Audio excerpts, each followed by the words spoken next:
श्री कृष्ण कन्हैया लाल की जय हो।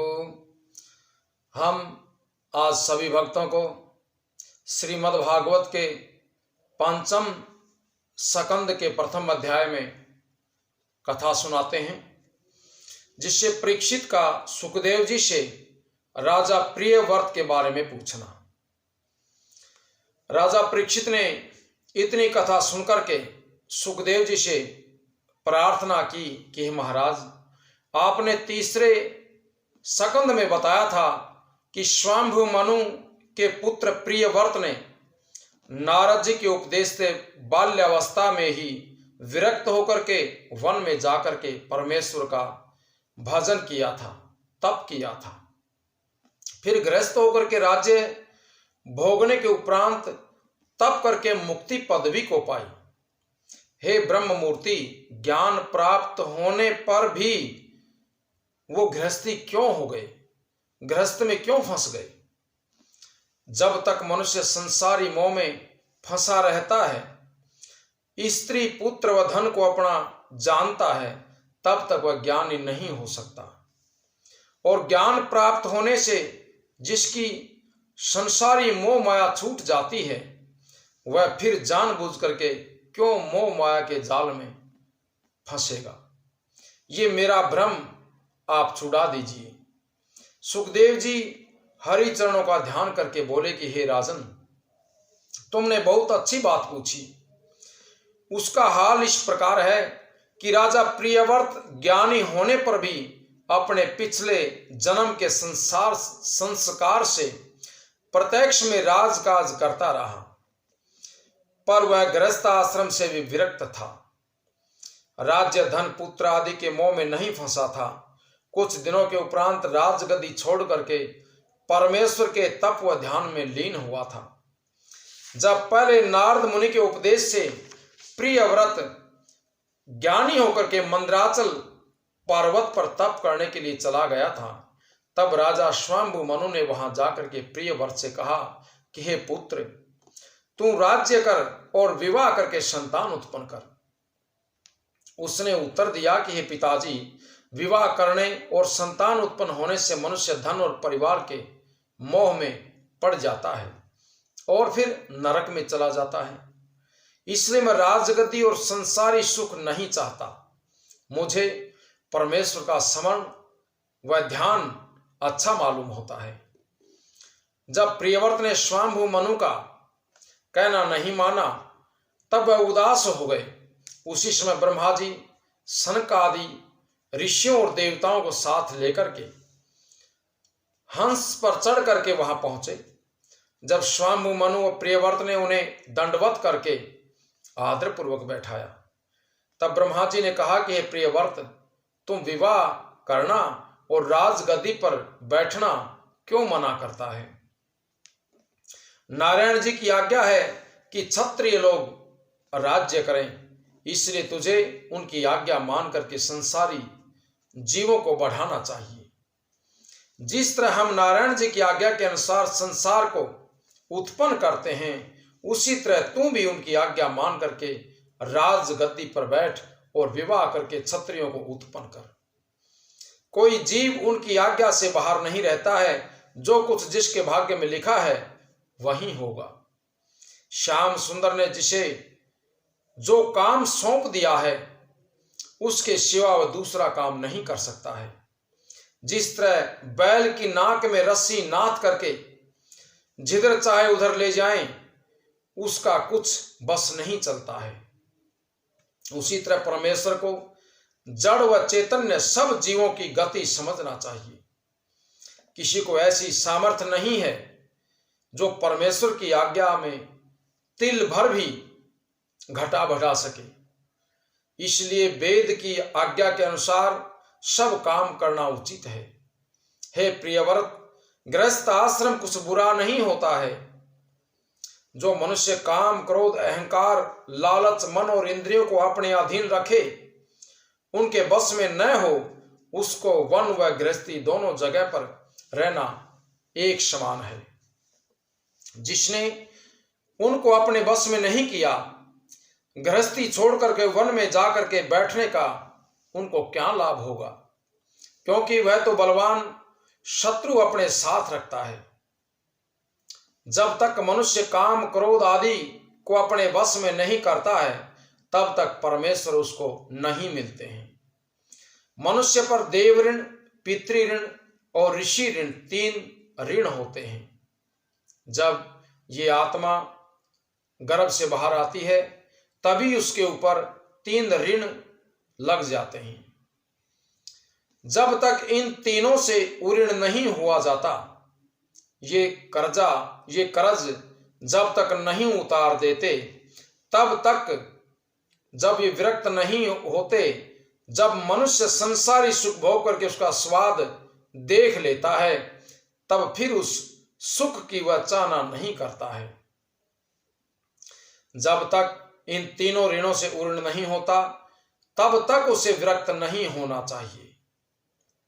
इसलिए तुम पहले राज्य करके फिर वैराग्य धारण करना। जब इस तरह समझाने से प्रियव्रत ने विवाह करना और राजगद्दी पर बैठना स्वीकार कर लिया, तब ब्रह्मा जी और स्वांभु मनु ने बड़े खुशी से प्रियव्रत को महिष्मतिपुरी में लाकर के राजगद्दी पर बैठा दिया। सुखदेव जी ने कहा कि हे परीक्षित, इस तरह राजा प्रियव्रत राजा सिंहासन पर बैठ करके हरि चरणों में ध्यान लगा करके राज्य करने लगा। जब उसने अपना विवाह विश्वकर्मा की बेटी बृहस्पति से किया, तब उस स्त्री से अग्निद्र आदि 10 बेटे और यशवती नाम की कन्या उत्पन्न हुई। उनमें 3 पुत्र बालयति हुए, जो कि वेद पढ़ करके परमहंसों का सत्संग करने लग गए। शांतनी नामक दूसरी स्त्री से, जिसे देवताओं ने लाकर के राजा प्रियव्रत को दिया था, उससे 3 बेटे उत्तम, तामस और रेवत उत्पन्न हुए। 14 मनवंतरों में जिनकी गिनती हुई है।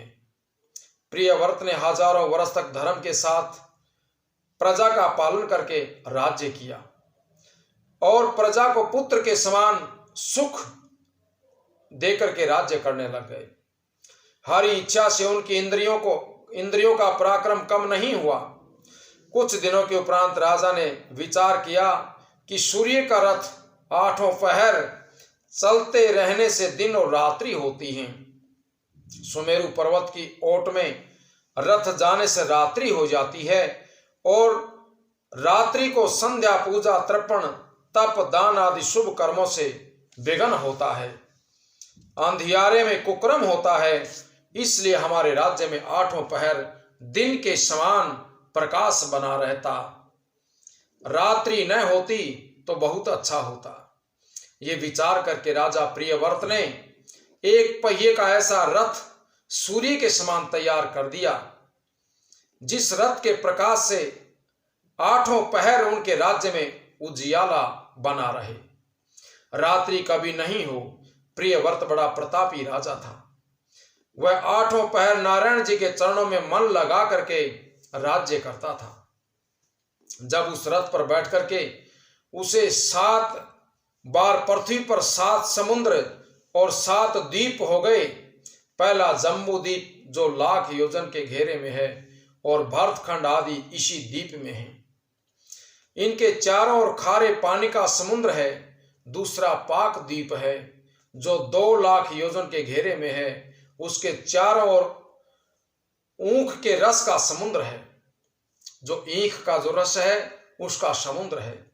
तीसरा सालम द्वीप जो 4,00,000 योजन के घेरे में है, उसके चारों ओर मदिरा का समुद्र भरा हुआ है।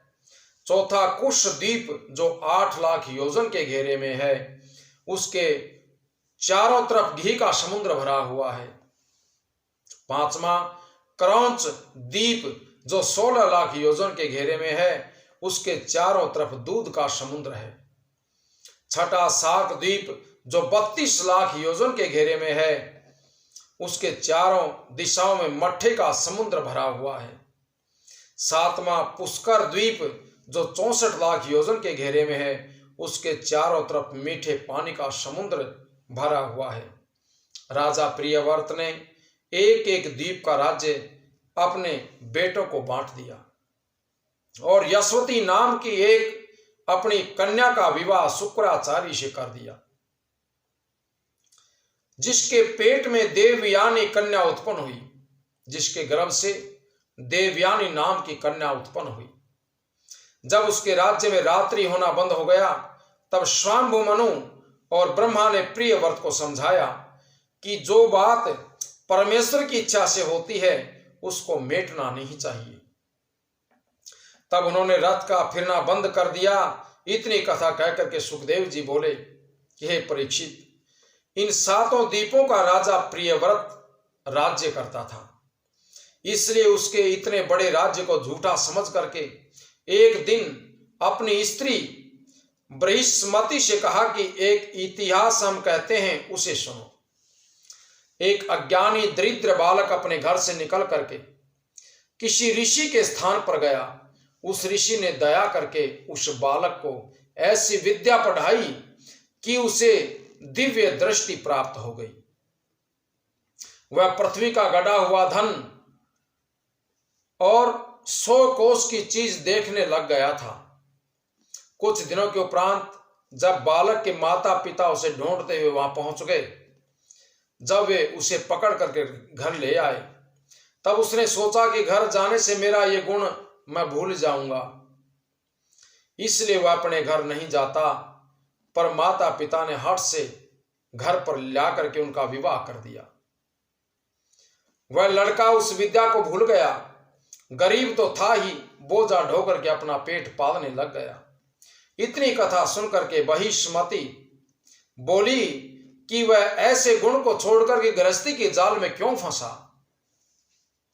प्रियव्रत ने कहा कि हे प्रिय, यही हाल हमारा भी है।